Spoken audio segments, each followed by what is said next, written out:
nanti akan saya ceritain kenapa saya bisa berjalan, saya ceritain nanti.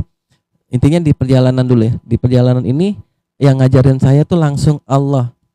Langsung Allah Jawa Jalla mengajarkan saya arti merendah diri, arti jangan apa namanya, jangan punya dendam, arti ikhlas, arti sabar. Itu Allah langsung yang benar-benar ngajarin. Salah satu gini. Kenapa saya bisa dimudahkan sama Allah, dilancarkan sama Allah, dan dimampukan sama Allah?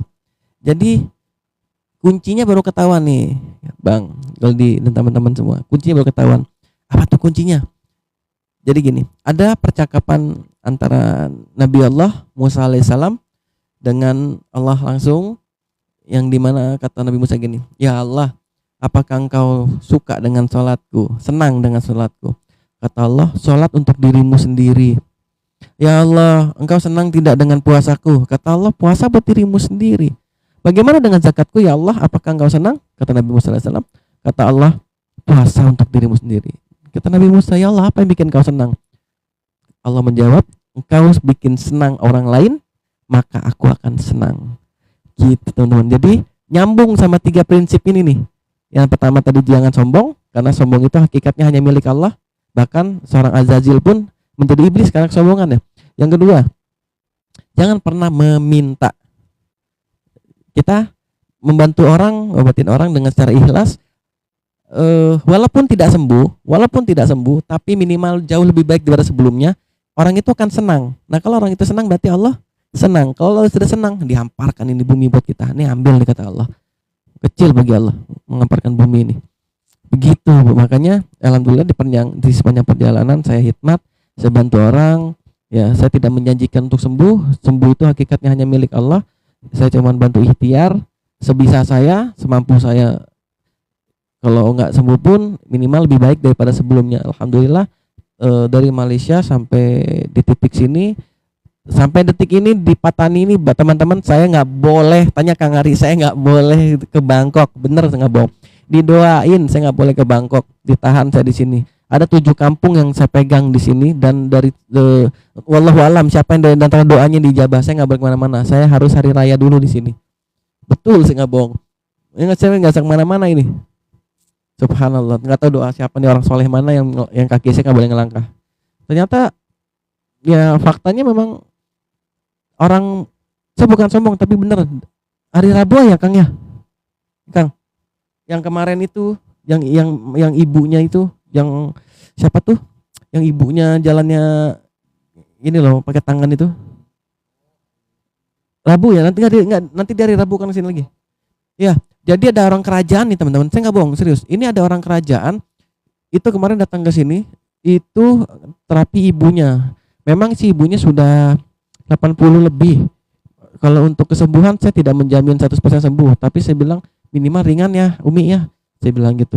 Insya Allah alhamdulillah kemarin berasa ringan, dan hari Rabu saya mau jemput ke sini, nggak tahu mau kemana.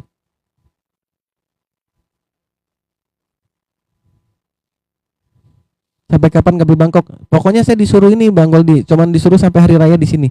Mereka pengen hari raya di sini, saya hari raya di sini. Habib kayak one mic. Amin Allahumma amin ya Allah. Iya, makanya saya nggak bisa kemana-mana ini. Jadi memang kita ikutin, alhamdulillah orang-orang baik semua di sini, benar-benar qadarullah. Pokoknya intinya lepas dari Indonesia, di Indonesia itu saya itu bagaikan dilempar kerikil, benar-benar kayak dilempar kerikil. Alhamdulillah masuk Malaysia sampai ke sekarang, Masya Allah, Allah pertemukan dengan orang baik, seakan Allah itu memberikan mutiara. Kerikil yang waktu dilempar itu, sekarang Allah lemparkan mutiara. Alhamdulillah. Itu satu rasa syukur yang luar biasa buat saya terutama ya. Itu. Udah lumayan banyak menderitanya waktu di Indonesia. Lumayan banyak menderita waktu di Indonesia, tapi alhamdulillah Masya Allah saya tidak berkoar-koar, saya tidak berdrama-drama, saya nggak pansos, saya begini, nggak mau, cukup curhat saya sama Allah aja. Ya Allah, saya lagi susah nih Allah. Di bulan puasa waktu itu saya deportasi mau ke Melaka, dideportasi, saya di Dumai lama sebenarnya. Cuman saya nggak keluar-keluarkan di sosmed, saya nggak keluar-keluar. Jadi deportasi selama lebaran di Dumai di bulan puasa. Boleh tanya Kang Ari nih, ada masa di mana kita itu buka puasa dan sahur itu hanya dengan takjil. Jadi buka puasa udah pesahur. Wah luar biasa ya Allah, kehabisan uang benar-benar, aduh subhanallah. Tapi memang Allah di situ pengen kita lebih santai dulu, kita lebih banyak itikaf, kita lebih banyak belajar ilmu, sabar, ikhlas. Alhamdulillah ternyata ada orang baik, yang ternyata orang baik itu ya di depan kita selama ini, yaitu imam masjid tersebut ngasih kita dana uang buat kita berangkat. Alhamdulillah, bener. Subhanallah, saya bilang, wah betul. Jadi, aduh, pengalaman yang luar biasa. Aduh, masya Allah. Bahkan yang kerennya lagi nih teman-teman, di Indonesia itu sempat disuruh putar balik. Yang disuruh putar balik bukan netizen, justru orang-orang yang mantau itu.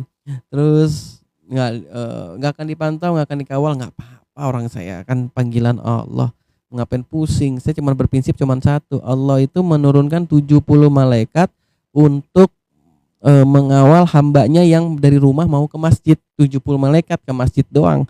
Bayangin nggak kalau kita ke Baitullah, berapa orang Allah kirim malaikat buat jaga kita.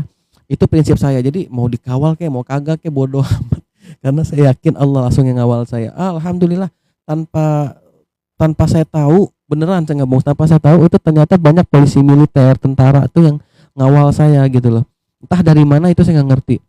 Mobil khusus, saya yakin Allah mengirim malaikat juga yang untuk menolong saya, waktu yang mengawal saya. Kenapa? Nah ini keren nih Bang Goldi, teman-teman.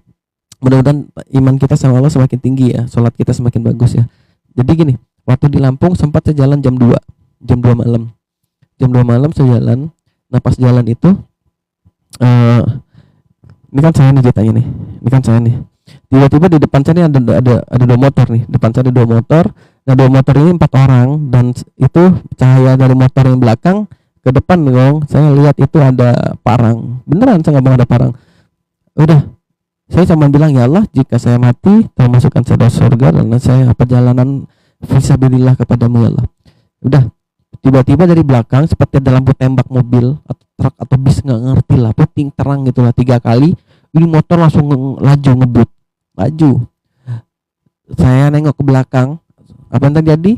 Bis, truk, motor, mobil, orang pun nggak ada. Dari mana tuh cahaya? Waduh, saya langsung di situ ngocor air mata. Allahu Akbar. Wah ini pertolongan Allah dahsyat ini. Nah ini pengalaman, mudah-mudahan tambah iman buat kita. Dari situ iman terus bertambah. Alhamdulillah. Jadi saya nggak mau cengeng, saya nggak mau nggak mau pansos segala macem, whatever itu buat apa, nggak penting buat saya. Saya mau pengen itu terkenalnya bukan di manusia, di kalangan malaikat justru. Saya pengen terkenal di kalangan malaikat, bukan kalangan manusia. Saya live ini juga kan karena teman-teman semua juga minta kapan live-nya, Wan kapan ininya Bang. Ya saya live udah. Tuh. Sekarang semenjak perjalanan ini nggak tahu kenapa sama dunia tuh udah males, udah masa bodoh, udah nggak penting banget. Justru apa sih, menjauh aja lah dari dunia gitu. Saya nggak pernah mau yang aneh-aneh dengan dunia ini. Sekarang ini pikiran saya nggak mau. Terus saya bilang sama Kang Ari, kita jangan mikirin pulang ya, yang penting kita sampai dulu ya. Oh yuk, kata Kang Ari. Alhamdulillah, yang penting sampai dulu, masa pulang saya nggak tahu. Pulang itu urusan nanti, penting saya sampai dulu dah. Saya sampai dulu, udah sampai sana, itu kan rumahnya Allah, tinggal kita minta. Kalau pada saat kita pengen pulang, ya Allah pengen pulang, tinggal minta sama Allah, selesai urusan. Allahu Akbar. Pada saat bayangan itu datang, ya pokoknya bayangan itu datang setelah saya doa. Ya Allah, seandainya saya mati sekarang, ya jadikanlah saya syahid ya Allah, karena saya sedang perjalanan fisabilillah kepadamu. Nggak lama selesai itu doa, langsung cahaya itu keluar 3 kali. Orang kabur, langsung laju. Saya nengok belakang, nggak ada apa-apa, orang pun nggak ada. Bayangkan, orang pun nggak ada. Nah itu tuh yang luar biasa, masya Allah. Nah mudah-mudahan iman kita bertambah ya. Mudah-mudahan iman kita bertambah. Kepada teman-teman semua, alhamdulillah Allah menjaga langsung. Inilah arti dari sebuah musafir fisabilillah. Jadi siapapun teman-teman jangan mengucilkan musafir-musafir yang sedang dalam perjalanan, karena kita nggak tahu di balik musafir itu karomah-karomahnya seperti apa, kita nggak ada yang tahu, gitu kan. Andai pun dia tidak punya niat tulus, walaupun dia tidak punya niat tulus buat kebetulan, misalkan nyari pansos dan lain-lain, dia akan terbalik sendiri, percayalah. Dia akan terbalik sendiri tanpa disadari. Tapi kalau niatnya tulus, dia akan sampai. Allah yang nyampaikan, manusia ini nggak bisa apa-apa, saya lemah. Tugas saya hanya berjalan. Tugas saya cuma berjalan, ya. Masalah sampai nggak sampai urusan Allah. Cuman prinsip saya cuma satu. Saya tidak akan mundur sejengkal pun, atau pulang sejengkal pun saya tidak akan pulang. Lebih baik saya jalan di tempat. Artinya gini, jika saya kehabisan duit, misalnya kehabisan duit, lebih baik saya kerja dulu di tempat itu, saya cari duit dulu sampai perjalanan berikutnya. Itu prinsip saya, daripada saya harus balik. Lebih baik saya pulang hanya dengan jasad saya aja yang pulang. Kenapa begini? Nah, kenapa saya punya mental sekuat ini, gitu kan? Kenapa saya punya misi mental sekuat ini? Soalnya intinya dari pertama saya lab, saya tidak akan pernah pulang kecuali jasad saya doang yang pulang. Lebih baik saya jalan di tempat. Kenapa saya kayak gini? Nah, kita cerita nggak ya? Cerita nggak nih? Cerita nggak? Allahumma sholli ala sayyidina Muhammad wa ala sayyidina Muhammad. Allahumma sholli ala sayyidina Muhammad. Cerita dong. Oke. Jadi saya ini nggak tahu, saat itu saya tidak tahu, saya tidak saat saya di bulan November pertengahan sampai tanggal bulan Januari tanggal 20, 21, 22, 23, 24 itu saya bikin event agensi. Waalaikumsalam warahmatullahi wabarakatuh. Saya bikin agensi kan, agensi TikTok. Saya punya agensi TikTok sendiri. Nah, ini logonya lihat. Nah, ini logo agensi saya. Itu punya saya sendiri. Oke. Dan jadi saya bikin agensi, saya bikin event. Eventnya itu adalah Karaoke Academy Indonesia 2025. Gak tahu masih ada atau enggak di VT saya, atau udah saya sembunyikan, saya lupa. Nah, saya kan nggak tahu Hendy itu kapan jalannya. Fokus saya cuma satu, mencari peserta. Jadi saya masuk ke room menyanyi. Saya di situ sebagai penyelenggara plus juri, gitu. Saya masuk ke room nyanyi. Jadi saya nggak pernah tahu tentang Hendy itu seperti apa, saya nggak tahu. Oke. Nah, usai dari masuk grand final tanggal 24 Januari. 24 Januari itu nggak sengaja ke scroll viral nih, semua scrollan itu Hendy Dani. Apa ini? Ini orang beneran jalan kaki, luar biasa loh kalau coba jalan kaki. Tamu Allah nih. Bener, saya nggak bohong. Itu, tapi saya nggak kepo, saya bukan nggak. Saya nggak kepo. Akhirnya saya lanjut ke event ini sampai grand final selesai. Nah, saya kan punya studio, teman-teman. Saya punya studio di belakang, di kamar saya ini studio. Ini udah saya modif, udah saya renov lah ya studio saya. Nah, ada meja. Terus saya live-nya tuh pakai laptop kan. Di sebelah sini ada Al-Quran terjemah. Dan saya punya ruang tamu satu lagi. Di ruang tamu juga ada Al-Quran terjemah juga. Udah habis final itu 2 hari itu saya masih nyanyi tuh. Saya saya nggak fokus ke mana, nggak fokus ke yang lain-lain gitu. Memang saya memang ininya nyanyi dakwah gitu kan. Tapi dakwahnya dakwah yang kecil-kecil lah, mengingatkan Allah aja, mengingatkan baginda Muhammad SAW, mengingatkan ibu, bakti dan lain-lain. Terus kebiasaan saya itu kalau ngaji itu saya itu selalu baca Quran secara acak, buka Qurannya secara acak. Tujuannya apa? Saya pengen tahu ada hidayah apa di dalam Al-Quran ini, wah. Hanya Allah yang tahu. Dah. Pada saat saya buka kan biasa saya langsung baca Qurannya, baca Arabnya gitu ya. Pas saya buka itu nggak tahu kenapa mata saya tertuju ke artinya, yaitu surat Al-Hajj ayat 27. Serukanlah kepada manusia untuk menunaikan haji dan umrah dengan berjalan kaki ataupun unta yang kurus dari penjuru yang jauh. Kalau nggak salah, mohon maaf kalau salah ya. Itu seperti itu. Loh, saya kaget di situ, saya nggak jadi ngaji. Saya kaget. Kok ini sesuai sama yang kemarin saya lihat ya? Dua orang ini yang jalan. Shock saya di situ. Iya kan? Apa benar ya? Nah, selesai dari situ, nah ini serunya lagi nih. Allahumma sholli ala sayyidina Muhammad. Mudah-mudahan kita makin cinta dan makin rindu ya pada baginda Muhammad SAW. Pas malamnya ini saya mimpi dan mimpi itu sampai sekarang itu masih terngiang-ngiang di pikiran dan di telinga saya nih sampai detik ini. Subhanallah. Apa tuh mimpinya? Jadi mimpinya saya berjalan, jalan itu jauh, tapi nggak punya belokan karena kiri kanan saya itu tembok. Jarak dari tembok kanan dan ke kiri itu kurang lebih sekitar 5 meter.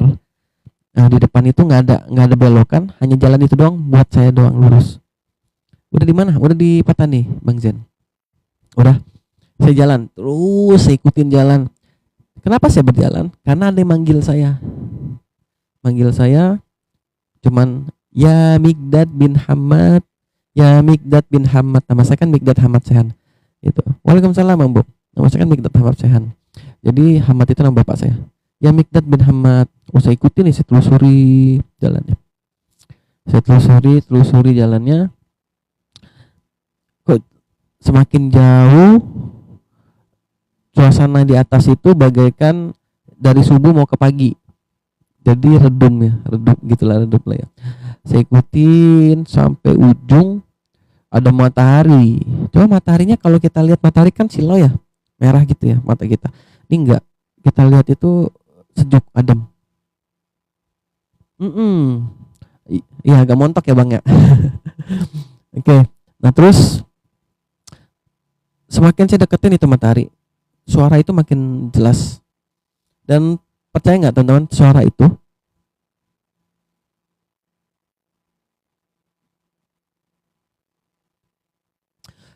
ada suara seorang lelaki yang sampai detik ini belum pernah saya dengar seindah itu, sebagus itu, halus, penuh dengan kelembutan, suaranya luar biasa, masya Allah. Sampainya saya ke sana, ternyata mataharinya itu memudar cahayanya dan terbilaslah nama Muhammad. Allahumma sholli wa sallim wa barik alaihi. Allahumma sholli wa sallim. Allahumma sholli wa sallim. Allahumma sholli.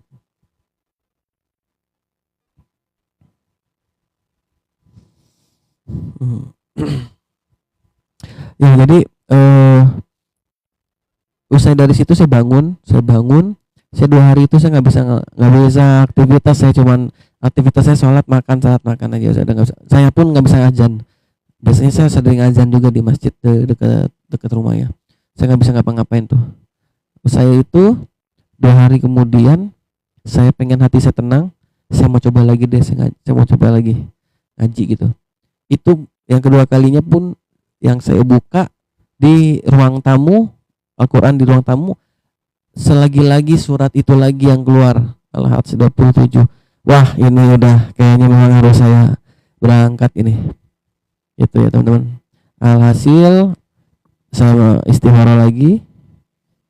Waktu mimpi udah bangun Bang, udah bangun dari mimpi itu. Dua hari saya nggak bisa ngapa-ngapain kan. Masjid pun cuman nggak bisa ke masjid tuh, lah salat di rumah aja itu, nggak bisa ke masjid, nggak bisa azan 2 hari itu. Jadi akhirnya setelah 2 hari saya buka Al-Quran lagi di ruang tamu, di ruangan berbeda dengan Al-Quran berbeda, surat itu lagi keluar. Ciman, Assalamualaikum. Nah akhirnya surat Al-Hajj lagi yang 27 keluar. Saya minta nih sama Allah nih, wah saya mau tanya dulu sama Allah. Ya Allah, kalau memang ini Masya Allah, filosofi Masya Allah, Tuban endi. Jadi subhanallah, aku sholat istikharah, aku coba sholat tahajud, minta ya Allah kalau emang ini benar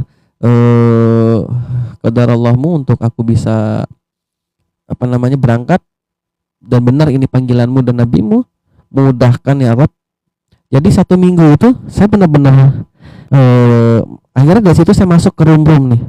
Saya masuk ke room yang lain-lain lah, yang katanya pemantau musafir lah, yang apa segala macam. Akhirnya saya baru di situ saya mempelajari tentang Denny dan Handi di situ. Dari kapan Handi segala macam saya baru tahunya di situ. Saya tanya-tanya, akhirnya saya coba, saya lapor ke RT, saya mau konsultasi ke RT, saya anggap orang tua. RT nyaranin ke RW, RW-nya nyaranin ke DKM masjid, karena kan saya salah satu masjid juga ya, pengurus masjid. Terus DKM nyuruh kita ke lurah. Dari lurah disiapkan 2 surat. Satu surat sandera, satu surat bahwasanya benar saya jalan kaki, dan surat itu dengan 2 rangkap, yaitu bahasa Indonesia dan bahasa Inggris. Tujuannya kalau misalkan terjadi apa-apa di jalan, kasih jauh surat ini bahwasanya kamu benar jalan kaki dan kamu alamatnya di sini. Gitu. Nah, akhirnya itu saya lapor itu harinya Jumat, langsung jadi surat itu. Hari Senin tiba-tiba saya ditelepon sama Pak RT. Om, bisa nggak Om ke ke Pak RW? Kenapa emangnya? Ada yang mau ketemu. Masa? Waalaikumsalam warahmatullahi wabarakatuh, Bunda. Masa, saya bilang gitu. Siapa? Udah datang aja. Saya datang ke sana, ternyata ada Ibu Eldi Nurhaiti kalau nggak salah namanya. Itu adalah DPRD Kabupaten Tangerang. Saya nggak kenal. Saya nggak kenal. Saya kaget di situ. Mungkin dari RW kali ya cerita ya. Dia nangis aja. Beneran kamu? Insya Allah. Saya pengen tahu dulu nih hasil jawaban dari doa saya. Bener nggak nih ini panggilan dari Allah nih? Kalau misalkan emang, saya takutnya mimpinya adalah setan. Tapi tidak mungkin juga, setan tidak mungkin bisa menyerupai baginda Muhammad SAW. Walaupun bukan wujudnya baginda Muhammad SAW, hanya bentuk suara, tapi sampai detik ini teman-teman saya nggak bohong, ini suaranya masih terngiang-ngiang. Saya nggak bisa lupain suara itu.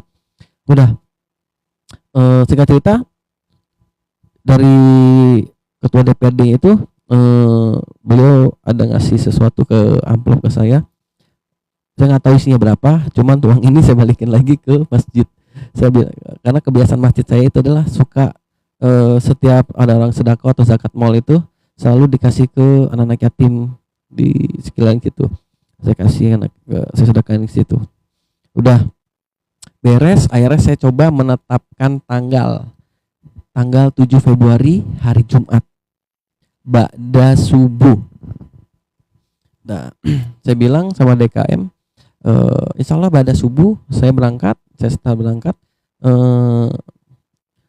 tolong dibantu doanya. Saya tidak minta diumumkan, memang tidak diumumkan. Saya berangkat nggak diumumkan sama sekali, nggak diumumin. Nah, itu ba'da subuh, setelah salah subuh, saya disuruh minta beritahu usia sedikit. Saya beritahu usia sedikit, minta doa ridho sama teman-teman. Saya kan paling depan ya. Pas saya bangun, saya ke depan masjid di tempat mimbar. Itu saya kaget, teman-teman. Kenapa kaget? Karena masjid itu biasanya 7 saf.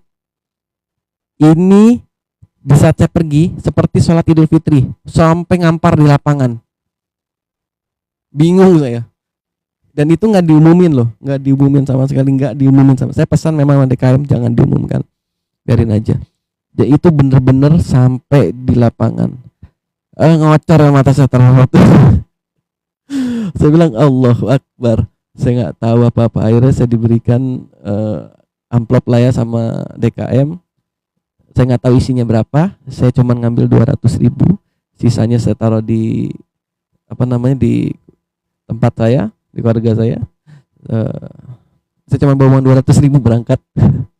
Bawa 200.000 modal, 200.000 saya berangkat, nangis segala macam. Dan alhamdulillah dari modal 200.000, karena saya yakin di hati saya Allah akan bantu saya. Dan ini jawaban dari istikharah saya, jawaban dari saya punya tahajud, ternyata dimudahkan sama Allah. Dan ternyata mimpi itu adalah real, betul apa adanya, real betul apa adanya. Dan alhamdulillah dengan modal 200.000 sekarang ini teman-teman melihat saya di depan teman-teman, kaki saya sekarang berada di Patani, Thailand. Subhanallah. Dan Allah saat ini sudah mampukan saya buat ke Baitullah langsung. Allahu Akbar. Jadi insya Allah visa umrah di Arab Saudi sudah dibuka. Buat paspornya ini juga, nah nanti saya cerita lagi nih, ada lagi seru lagi. Buat paspornya di Cilegon, buat paspor di Cilegon.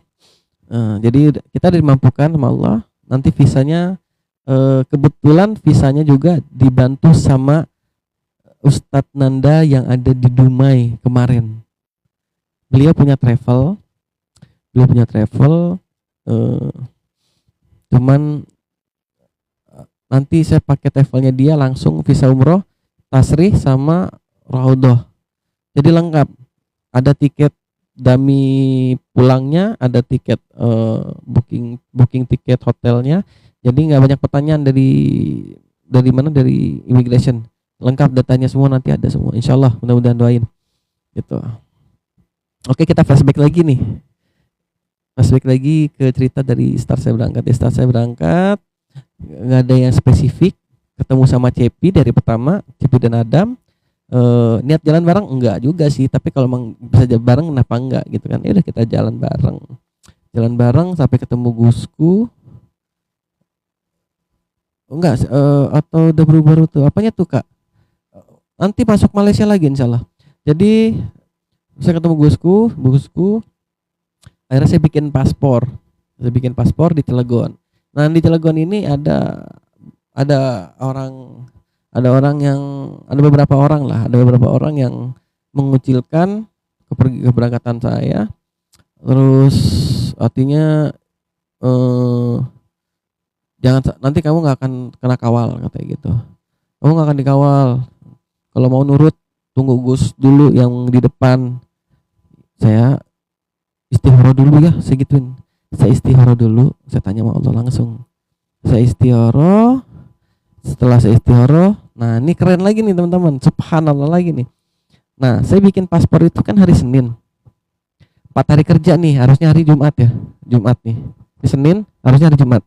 Ternyata saya istihara, ya Allah, apakah saya harus nurut orang-orang ini untuk menunggu ya 1 minggu atau 10 hari di sini, atau saya harus jalan, ya Allah tolong bantu saya. Nah subhanallahnya itu harusnya kan hari Jumat nih ya, saya paspor saya jadi. Ternyata di hari Rabu saya ditelepon sama imigrasi, ketuanya langsung, Bang paspormu udah jadi. Itu jam 3 sore. Saya posisi udah di Merak, udah di pelabuhan. Tapi sebelum terbang saya masih di ziarah di sana, istiqaf di sana. Saya ngebut dong, saya pesen Grab, ya kan? Saya pesen Grab. Cepi di situ, sama Cepi sama Adam di mana, di Merak. Ada satu lagi namanya Dava, tapi nanti saya ceritain Dava itu. Nah terus saya naik Grab, ternyata sampai di imigrasi, kantor imigrasi tutup, udah jam 3. Mampus, saya bilang tutup. Udah tutup nih Mas, tutup. Kenapa emang? Enggak, ini saya ada ada paspor mau ngambil. Oh Mas namanya Mikdad bukan? Iya, itu ditunggu dalam. Langsung dibawa ke ruangan ketua imigrasinya. Paspor dapat jadi. Itu ada di peti saya, paspor itu hari itu juga. Oh ternyata Allah minta saya ini seakan-akan bicara, kamu itu saya panggil, ngapain kamu harus tunggu manusia, berangkat, kata Allah. Ya udah, jadi setelah itu saya berangkat lagi. Saya langsung berangkat hari itu juga. Malam itu juga saya berangkat. Diberangkatkan sama Pak Haji Miftah, alhamdulillah, masya Allah orang baik. Nah kembali lagi ke Dava. Dava ini tadinya kita bertiga sama Cepi Madam, lalu Dava masuk dari Depok nih. Cuman dari awal ini saya nggak mau bongkar lah ya jeleknya dia seperti apa. Cuman intinya saya tidak mau, intinya gini, dia tidak 100% niat ke Baitullah karena Allah, bukan. Itu aja. Makanya tadi di awal saya bilang kan, siapapun yang niatnya ke Baitullah tulus, Allah akan sampaikan dia. Dan jika tidak, Allah akan pulangkan dia. Faktanya alhamdulillah seperti itu. gitu. Jadi saya nggak mau menjelekkan orang, seberapa parahnya si Dapa, tapi saya nggak mau jelekin dia. Cukup yang penting dia udah pulang. Saya cuma bilang dia tidak niat 100%, 100% dia tidak niat 100% ya. Saya nggak bilang dia nggak niat sama sekali, nggak. Dia tidak 100% kebetulan karena Allah, bukan. Akhirnya dia pulang. Singkat cerita, kita kan pisah nih sama dia, masih Cepi di Lampung Bakauni. Cepi Madam 2, saya masih Dapa. Tadi saya masih sama Dapa, saya pecah sama Dapa itu di Natar. Nah itu tadi saya bilang saya jalan jam 2 malam itu karena saya tinggalin dia di masjid. Saya tinggalin dia di masjid, saya jalan terus. Kejadian lah itu tadi yang saya mau dibegal. Kejadian pasti begal itu jam 2 malam itu saya kejadian. Biasanya saya nggak pernah jalan malam, cuman itu jalan malam karena saya tinggalin dia gitu loh. Nah, intinya seperti itu teman-teman. Nah terus sampai di perjalanan, masuk di perjalanan itu subhanallah Allah memberikan orang-orang baik. Orang baik menepi, saya mau ke sana, mau ikut nggak? Ya saya ambil dong, saya terima. Kan saya mintanya, ya Allah lancarkanlah perjalanan saya, mudahkanlah ya Allah, mampukanlah. Ternyata Allah lancarkan, ada orang baik. Saya mau ke sana, mau ikut nggak? Oke. Yang penting prinsip saya satu, saya tidak meminta atau menyetop mobil gitu buat bantu, saya nggak mau. Tapi kalau ada yang mau, saya berangkat. Dah. Singkat cerita, sampainya di Palembang, saya sakit. Palembang tuh, hari pertama sih di Palembang saya sakit. Pas habis subuh saya cari Indomaret karena saya pengen beli obat gitu kan. Beli obat, saya udah sendiri nih, udah sendiri. Wah ternyata sih jatuh. Saya jatuhnya itu di, tahu nggak, ada got gitu loh, got tapi gotnya dalam 2 meter. Kuprak jatuh. Memar semua, saya nggak sampai, nggak bisa sholat berdiri. Bang Ari belum ketemu, sendiri Bang Bob. Akhirnya ada Bang Andaru tuh nolongin saya tuh subuh efek dari saya live dibantu sama dia. Waalaikumsalam Bang Abeng, I love you, I miss you gitu kan. Udah, terus efek dari situ alhasil ditolong Bang Andaru. Tapi saya nggak mau nginep di Bang Andaru, saya lebih pilih masjid. Gak apa, saya mau ngerepotin Bang, gak enak. Saya bilang itu, sehat Bang Abeng, Masya Allah Bang Abeng sehat ya, mudah-mudahan diberikan kesehatan Bang Abeng dan keluarga, dan diberikan rezeki yang barokah insyaallah. Waalaikumsalam Bang Juman. Nah akhirnya Allah tahu saya nggak bisa jalan, habis diurut. Allah tahu mau lanjut perjalanan nggak, saya bilang saya nggak tahu, kalau mau besok saya bisa sholat, saya insya Allah saya jalan lagi. Ternyata ada Bang Ahmad namanya, dia orang jamaah tabligh juga. Dia menawarkan, ada kakak iparnya atau siapalah saudaranya mau ke Jambi, mau ikut nggak Ban besok ke Jambi? Saya nggak bisa janji lah, saya bilang gitu. Kalau besok sholat subuh saya bisa berdiri, saya ikut. Tapi kalau nggak bisa berdiri, saya mendingan nanti aja. Subhanallah teman-teman, saya dari subuh itu sholatnya duduk sampai ketemu subuh lagi bisa berdiri. Langsung saya ikut ke Jambi. Sampai di Jambi, di awal Jambi itu apa namanya tuh, saya lupa tuh. Aduh, saya bilang. Nah sampai di Jambi itu, yang pertama kali yang ada di otak saya adalah saya mau cari jamaah tabligh markas. Biar apa? Biar iman saya makin tinggi, minimal flat, nggak turun. Dari jamaah tabligh dari itu juga ada Jumat waktu itu sampainya, dan sampailah saya di jamaah tabligh. Jamaah tabligh saya ketemu sama Ato itu di bawah. Ketemu sama Ato di Jambi. Pas di Jambi saya nunggu Wan Putra yang dari Medan itu, dari Medan. Nah ketemu saya sama dari Medan, saya tungguin gitu kan, karena memang katanya dia pengen ikut. Ya udah kalau mau ikut ayolah, saya bilang gitu. Namanya kita punya tiket dan niat bareng-bareng ya, sama-sama. Ya udah ayo ikut. Sampailah di Jambi, sakit saya ini. Belum. Sampai di Jambi, kita jalan ke arah ke Pekanbaru. Saya lewat Dumai. Waalaikumsalam Mapung. Saya lewat ke Dumai. Saya nggak lewat Batam karena saya tahu di Batam itu akan ada penumpukan nanti semua musafir. Jadi saya lewat jalan baru, yaitu Pekanbaru dan Dumai. Jalanlah saya sampai ke Pekanbaru. Di Pekanbaru berapa hari sih di Pekanbaru ya? eh, berapa hari lah saya lupa. Pekanbaru ketemu, udah jalan sama si Wan Putra tuh. Dari Pekanbaru saya langsung ke Dumai. Ke Dumai saya nggak jalan. Di Dumai saya nggak, dari Pekanbaru ke Dumai nggak jalan karena waktu itu habis ada musibah. Musibahnya apa? Saya udah pesan tiket pesawat, ya kan. Waktu itu pakai pesawat karena dapat informasi di Dumai itu lagi nggak bisa karena ombak lagi nggak bagus. Ombak lagi nggak bagus, makanya disuruhnya mendingan naik pesawat aja deh ke GL. Saya pesan pesawat tuh, pesan pesawat, cuman salahnya saya pesan pesawat kan biasanya kalau pesan online itu ada pembatalan ya, ada pembatalan tapi kita bayar lagi. Saya nggak, waktu itu saya nggak bayar, saya nggak mau checklist itu, saya nggak bayar. Nah, saya di masjid di bandara Pekanbaru itu depannya ada masjid. Saya tikaf di situ masjid. Pas saya masuk, karena saya kan orangnya lurus saja ya, ibaratnya saya nggak mau bilang melancong, saya pengen bilangnya berjalan kaki ke Mekah gitu, umrah gitu. Pertama repot, nggak dikasih, minta visa segala macam. Akhirnya saya coba ngomong, Pak, ini semua ibadah loh, masa di ini loh, saya bilang gitu. Saya tuh nggak lama-lama loh di Malaysia, cuma numpang jalan doang. Dari KL sampai ke sana ya paling cuma berapa belas hari lah, atau 2 minggu paling.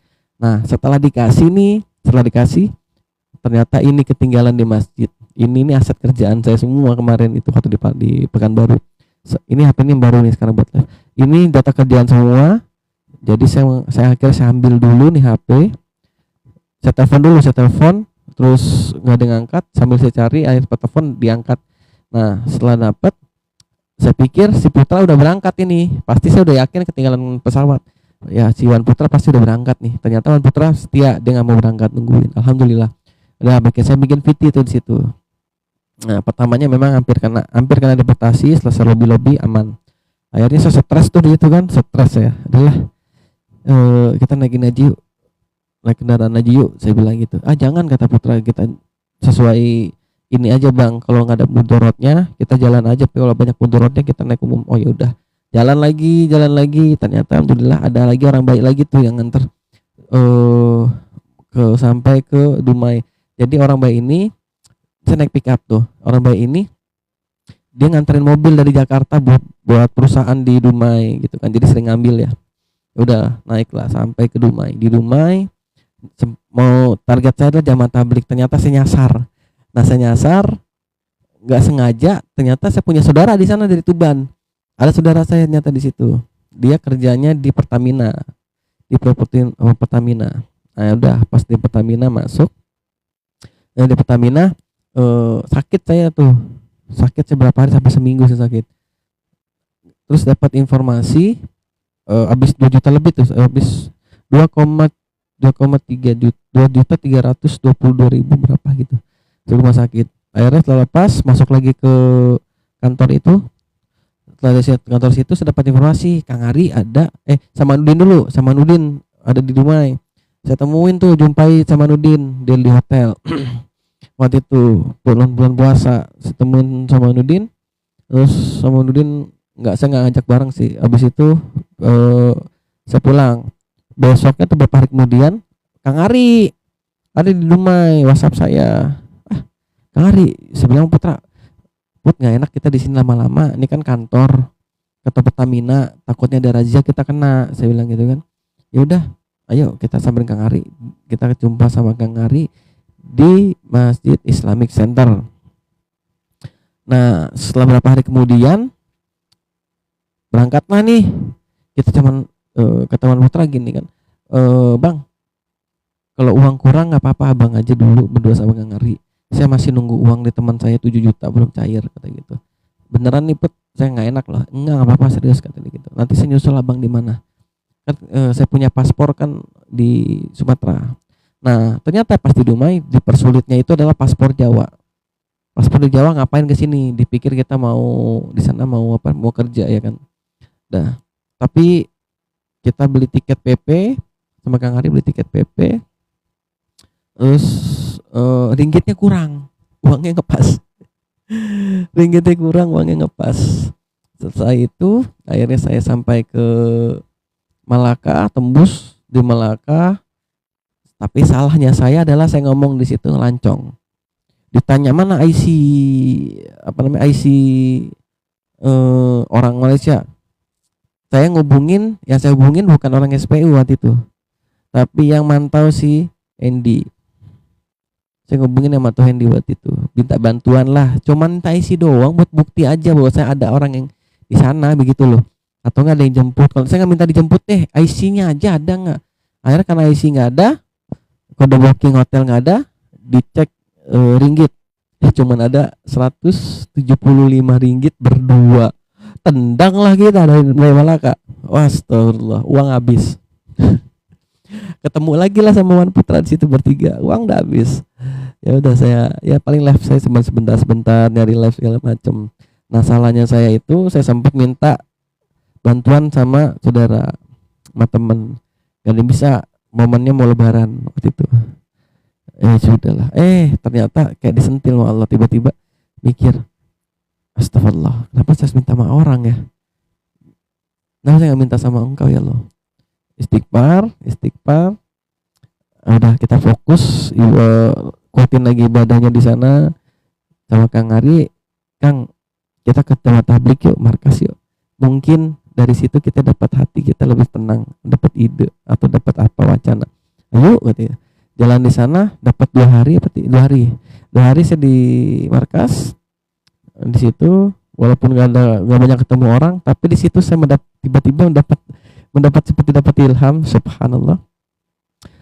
Saya telepon teman saya namanya Ustadz Rehan, itu di Dumai. Itu pun baru kenalnya baru. Waktu hari pertama saya di Dumai, saya sholat di Masjid Agung. Dari Masjid Agung saya jalan mau ke markas Jamaah Tablik, ternyata saya nyasar dan ketemu saudara saya tadi itu. Nah, saya telepon tuh Ustadz Rehan. Ustadz, gimana? Kapan kita mau ngopi? Ayo ngopi. Lagi pengen mudik nih, dia bilang gitu. Oh ya Ustadz, anak punya masalah nih Ustadz, gini. Ceritain lah, saya dideportasi dan segala macam kan. Saya ceritain. Terus kata dia, ini coba nanti telepon Ustadz Nanda nih. Dia bilang gitu, nih Ustadz Nanda ini punya travel, dia sering travelkan jamaahnya nih, dia bilang gitu. Mungkin dia punya solusi.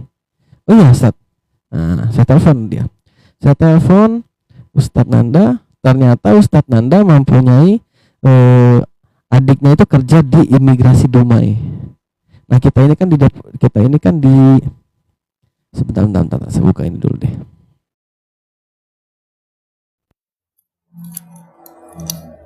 Nah, kita kan dideportasi sampai tanggal 19 apa kan waktu itu kan? Lebaran. Pokoknya habis lebaran tanggal 19. Nah, kita dideportasi sampai tanggal segitu. Artinya kan kita harus masuk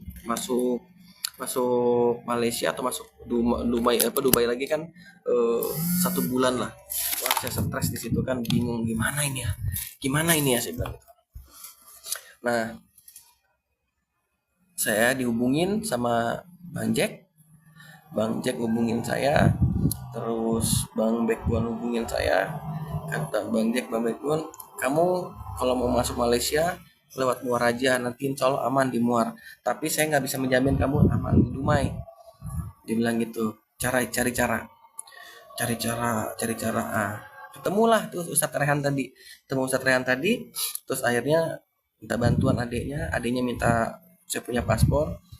Kata adiknya, ngomong apa kadarnya aja Bang, jangan bilang melancong-lancongan, dia bilang gitu. Ya saya juga sebenarnya berat banget saya mau bilang melancong, saya bilang gitu, berat jujur. Saya pengen mah jujur aja gitu, hati saya mah lurus aja, pengen lurus. Kang Ari juga mintanya lurus gitu kan. Ya udahlah. Nah, masih bingung apa, duitnya belum ada.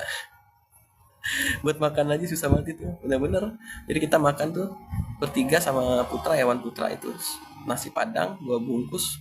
Ya udah, kadang itu sehari sekali, itu kadang 2 bungkus buat bertiga, kita makan rame-rame. Belum kan uang gak ada, rokok kita irit-irit, rokok saya masih 10.000 ya, masih murah ya. Rokok kita irit-irit bentar, wah bener masya Allah lah. Ternyata di situ orangnya nggak jauh-jauh, imam masjidnya sendiri yang ngasih duit buat kita berangkat. Wah, alhamdulillah. Jadi imigrasi Malaysia sudah aman, terus imigrasi Dumai udah aman, uang udah aman, tinggal kita berangkat gitu kan.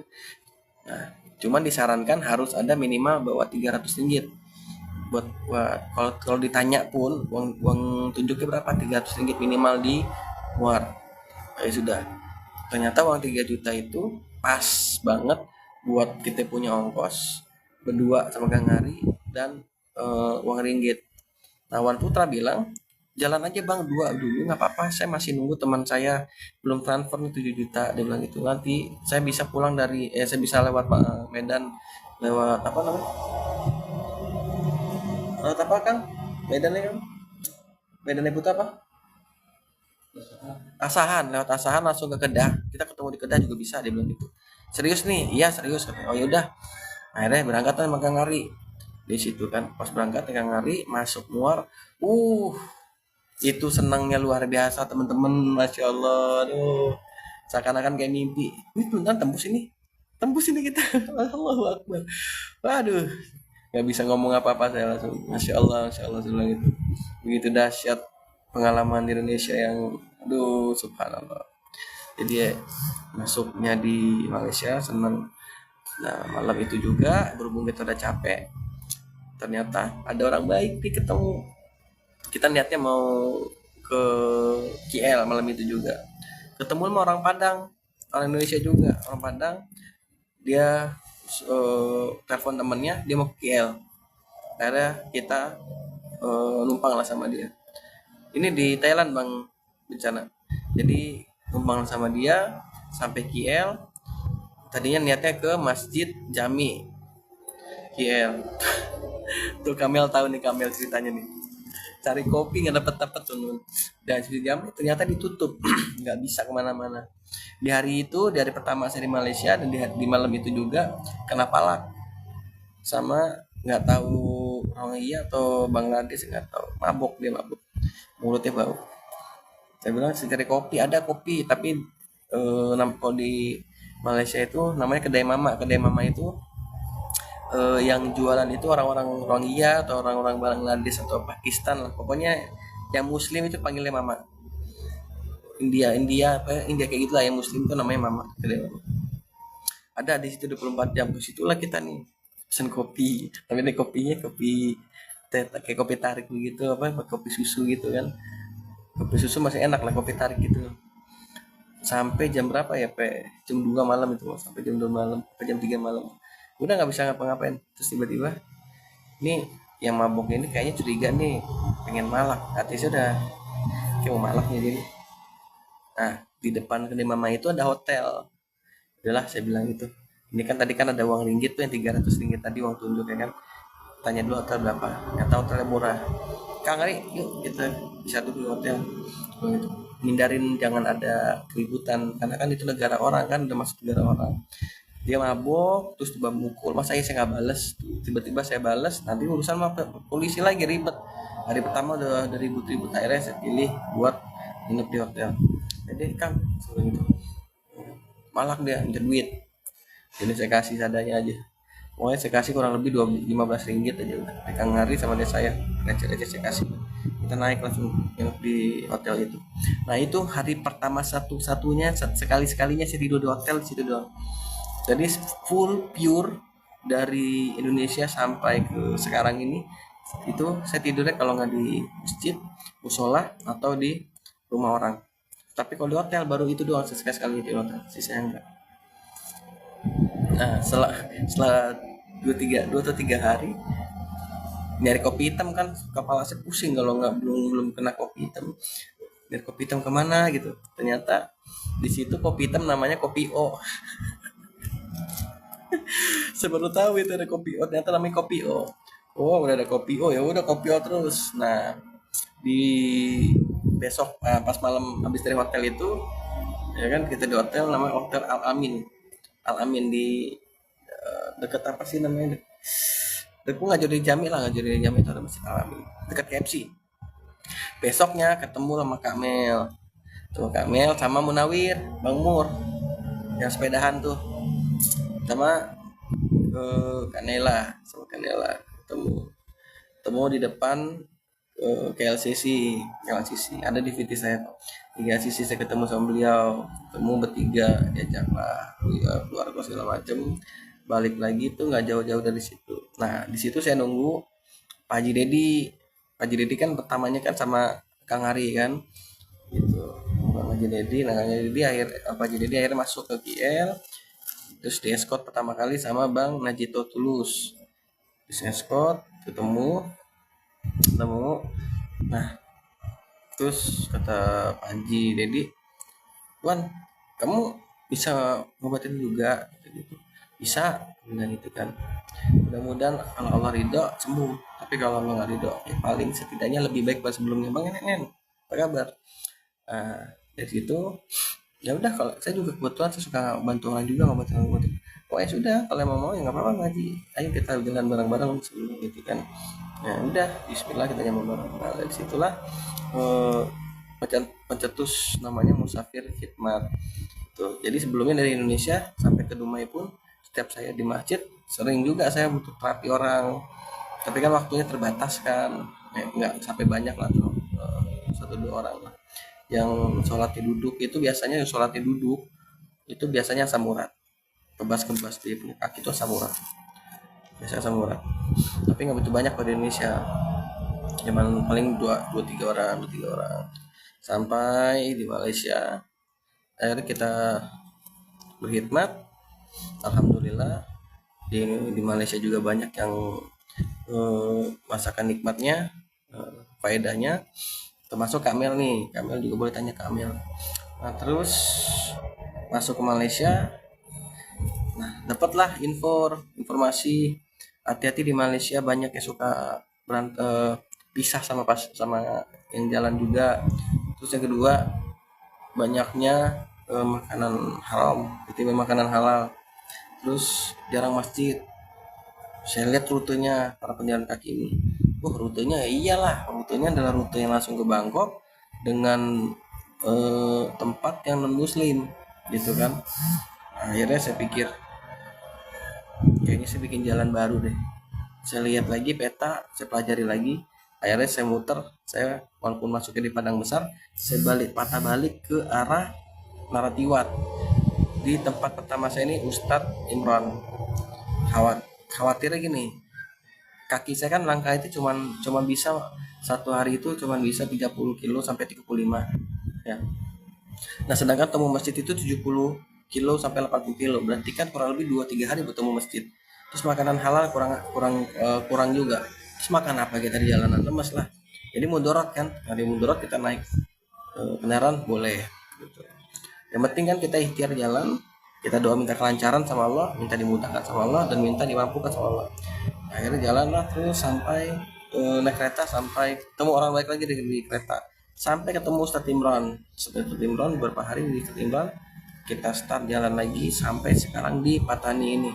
Dan ternyata setelah di Patani ini saya hitung-hitung, saya juga bingung saya hitung-hitung keuangan, alhamdulillah ternyata Allah sudah mampukan untuk visa, untuk tiket pergi, dan mungkin pegangan juga ada. Ngerti juga ya, saya teman bingung sih duit dari mana, tapi ya itu rezeki lah. Itu namanya rezeki di saat kita mengagungkan Allah di hati kita. Allah maha kaya, kita bikin senang orang, Allah pun akan senang dengan kita. Insya Allah dimudahin, ternyata Allah sudah mampukan. Nah uang udah ada, terus gimana nih caranya nih kalau sudah ada untuk ke Mekah? Saya telepon teman saya, balik lagi saya telepon teman saya di rumah tadi tuh, itu Ustadz Rehan. Ustadz Nanda, kan Ustadz Nanda tahu saya punya kaki. Iya, ternyata Allah sudah mampukan. Ustadz gimana Ustadz? Saya mau umroh mandiri Ustadz. Akhirnya dikasih tahu sama dia, Anda nggak ngambil seperak pun, Anda nggak ngambil untung seperak pun. Harga yang Anda kasih ini benar-benar harga buat antum, ya buat visanya sekian. Terus itu ada kartu tasri plus ada raudhah. Jadi yang antum nanti masuknya itu langsung ke imigrasi, nggak bakal ditanya, langsung masuk. Terserah antum mau lewat mana, mau lewat Riyadh boleh, mau lewat Madinah boleh, mau lewat Jeddah boleh. Ini visa itu lengkap. Terus perlu apa aja Ustaz? Perlunya ini. Ya udah via WA aja. Via WA. Ya udah. Jadi Ana masih nunggu Arab Saudi buka ya. Arab Saudi buka. Langsung visa itu nanti Ana bikin, Ana talangin dulu atau gimana nanti gampang. Itu kan telepon antum transfer dengan harga yang Ana kasih. Itu Ana nggak ngambil seperak pun. Ana tanggal 3 Juli sudah sampai di di dua kota suci. Nanti kita bisa berdua di sana. Allahu Akbar, lagi pertolongan Allah lagi, saya bilang astagfirullah. Ini saya bayangin gini loh, dari balik akhir balik sampai sekarang ini, pahala saya dan dosa saya nggak tahu hitung berapa ya, saya nggak pernah ngitung dosa. Tapi di perjalanan ini Allah langsung mengajarkan saya kebaikan-kebaikan apa namanya iya, kebaikan-kebaikan kasih sayang cintanya Allah itu kepada kita itu luar biasa di perjalanan ini. Betul teman-teman, sampai sekarang saya nggak bohong, ini kita jalan mah jalan, nggak bohong, kita jalan mah jalan, tapi lihat TV saya montok mungkin. Subhanallah. Jadi memang, aduh saya nggak ngerti lagi, saya nggak bisa ngomong apa-apa tentang kebaikan dan cinta cinta kasih Allah sama sama kita itu seperti apa. Waalaikumsalam Maria. Ini Bang Rias sekali ini kalau nggak salah di Malaysia waktu itu. Waalaikumsalam abangku. Gitu. Jadi eh, karena Allah sudah mampukan, di doa kita kan mampukan ya Allah, mudahkan, lancarkan. Allah sudah mampukan, ya kita nggak mau ngoyo-ngoyo lagi, ngapain kita harus jalan lagi, ya tinggal tinggal langsung berangkat aja lagi gitu. Jadi alhamdulillah Allah sudah mampukan, kita tinggal berangkat. Karena memang niat awalnya adalah Baitullah dan Madinah. Yang paling utama adalah ke makom baginda Muhammad SAW, karena beliau yang sudah hadirkan, sudah hadir, walaupun hanya suaranya beliau hadir dalam mimpi saya. Insya Allah kita akan ke sana. Jadi kalau saya punya planning langkah hari, planning kita ini tadinya kita dari petani ini mau ke Bangkok. Ke Bangkok kita ambil momen doang sih, foto-foto dan segala macam. Balik lagi ke arah Malaysia. Karena di Malaysia itu tiket lebih murah dan visanya dari Malaysia dibikinnya.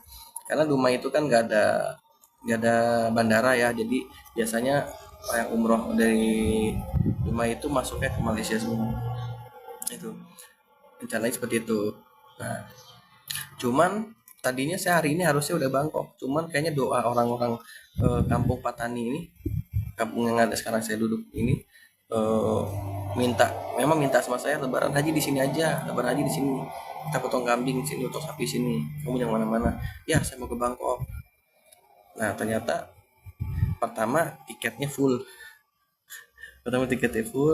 kedua eh, tidak, kayaknya emang nggak boleh kita kemana-mana karena tanggung jawab pasiennya masih banyak di sini. Ini rencana besok eh, saya mau ada yang jemput, dan hari Rabu ada orang kerajaan Thailand, juga mau jemput buat bawa ke kampung yang banyak yang sakit. Tadinya ibunya yang sakit, terus hari Jumat beliau mau jemput saya ke kampungnya dia.